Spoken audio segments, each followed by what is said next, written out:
Hi, I'm Stevie McCrorie. Thanks for watching Music News. Subscribe here. There.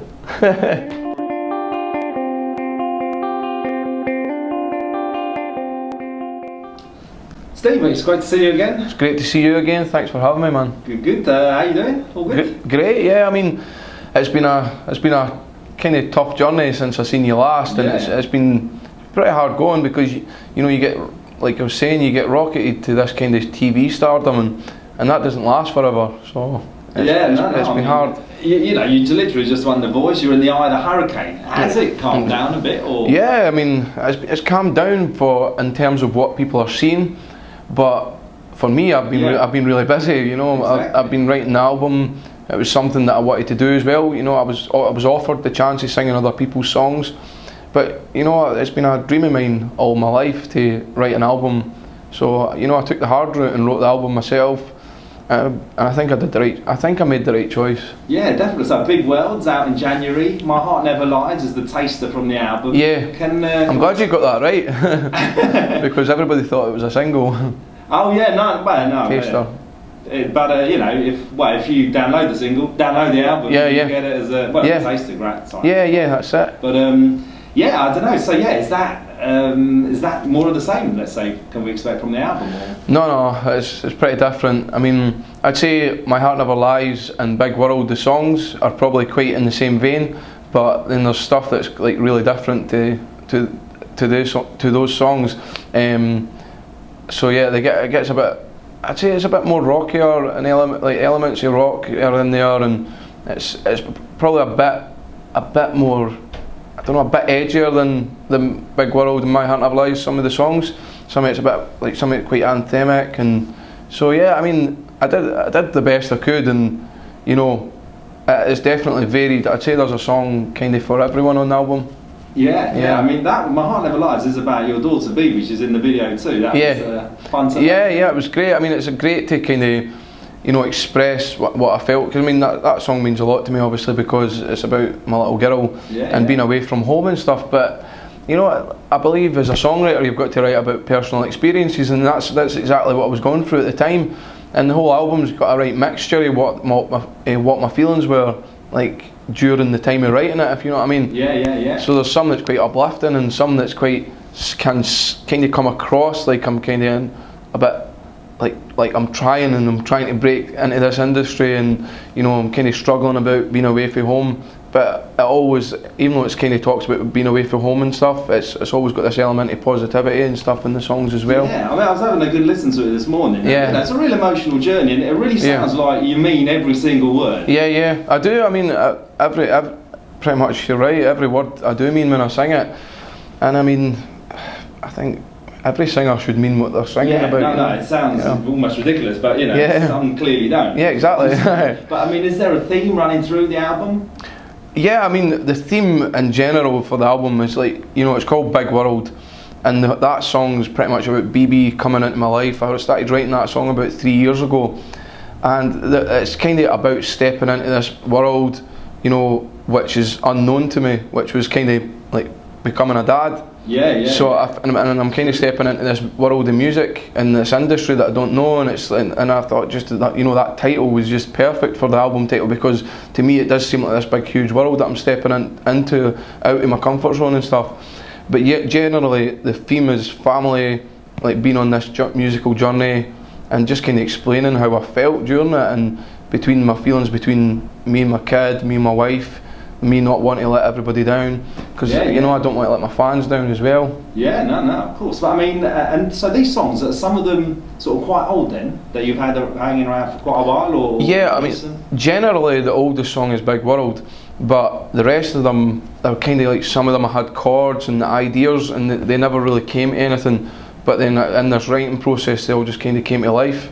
Because I had a reason to write, I had a reason to finish it.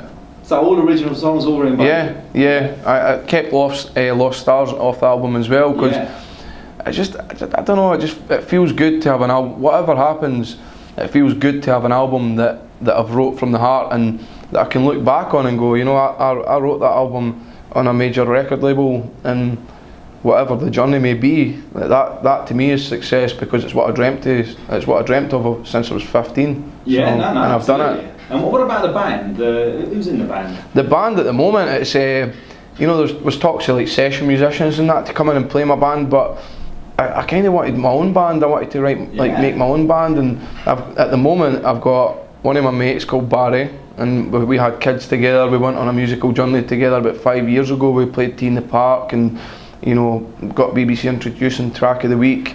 So he's back. I've brought him back in the journey. And then my mate Matt Evans, he's playing drums at the moment. So they're the only two confirmed guys at the moment. And I've got a guy filling in at this gig at King Tut's this week. He's playing bass. He's just an old mate. So I wanted it to be mates, you know. Absolutely, that's got to be the best way. Yeah, I mean, and they've been on a journey from like since I was playing to two people and stuff, so. Yeah, and any advice from Ricky Wilson during this process? Advice in terms of money? Advice, sorry. No. Advice, yeah, I mean, he kind of just says it as it is. It's a tough industry, and you know, you just got to keep fighting every day, I think, if you want to survive in this industry. And that's what's hardest about it, because I became a fireman, and you need to always train. But you know, you've got that career, you've got that kind of job that it's security and stuff. Whereas the biggest thing about music is it's not there's no security in it, and you've just got to see what happens and do it because you love it as well. And that's why I need to do it. Do it because I love it. Because the moment you start thinking about what the album's got to do and everything else, you just you lose that creative spark. And I think that must be hard for musicians that have had a successful album, but to me, like going on The Voice and getting that success, I've almost got that added pressure to live up to that hype, and also the expectation of failing, because that's a big expectation in The Voice The Voice winners. Yeah, you know what I mean? Yeah, so true.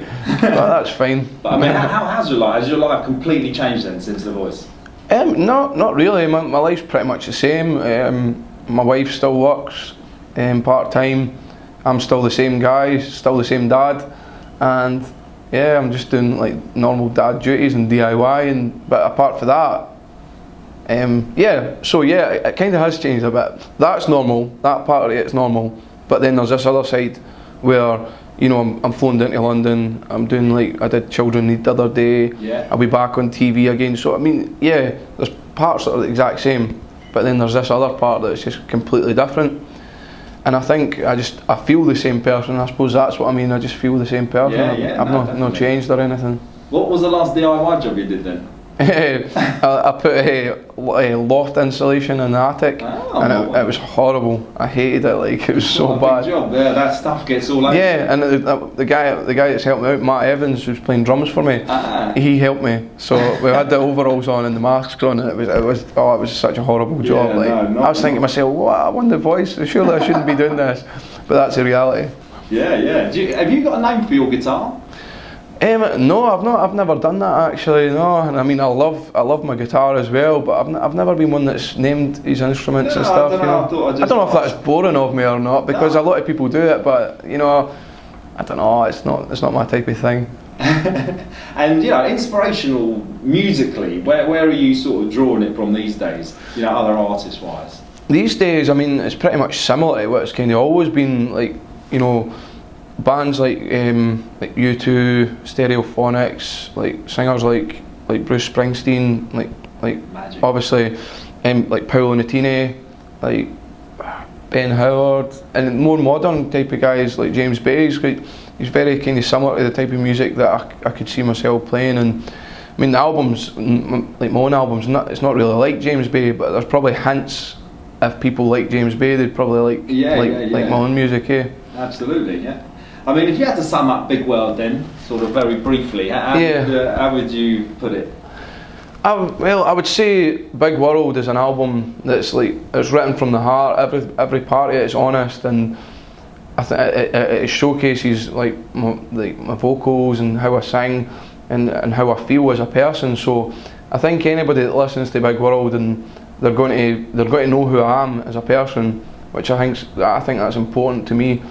And I also think it's one of those songs that's got a lot of variety in it, because a lot of the inspirations that I've had over the years kind of went into that album. So I'd say, yeah, it's quite a varied album, and it's from the heart, and I just kind of bare my soul in it. Great stuff. How long did it take to record then? I wrote the album in 2 months, and I mean that was like over 30 tracks, and it was recorded in like a month. So yeah, it was all finished in August. It was in a place called Soho Studios. Most of it was done in just some other studios out and about with different producers and stuff.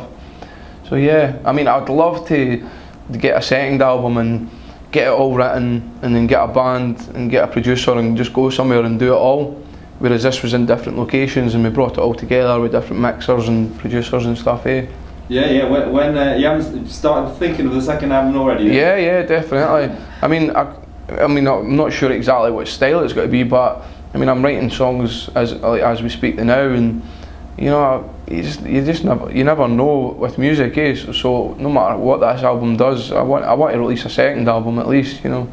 Or I'll probably just keep releasing music, to be honest, the rest of my days. Even if I go back to a job, or it's what I love doing. And I mean, it was happening when I was at the fire service before The Voice, and I wasn't really. I went from being in my own band to playing in pubs.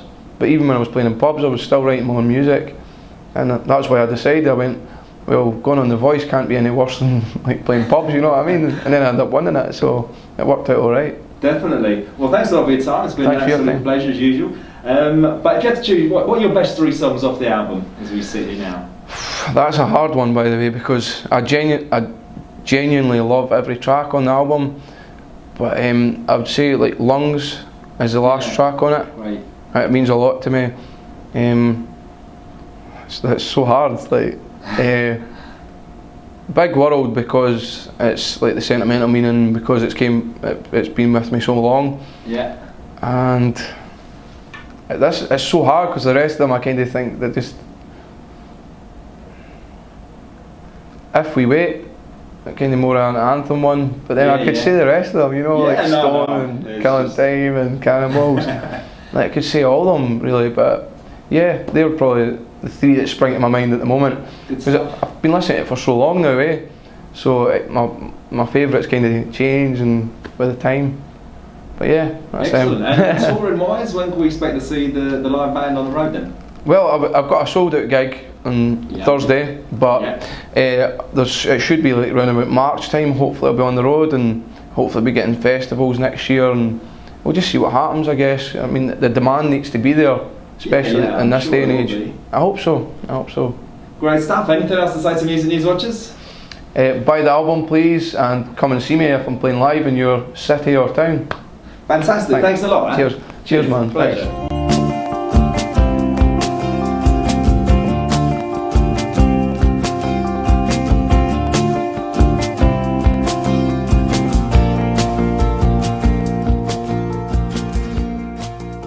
Let's do it.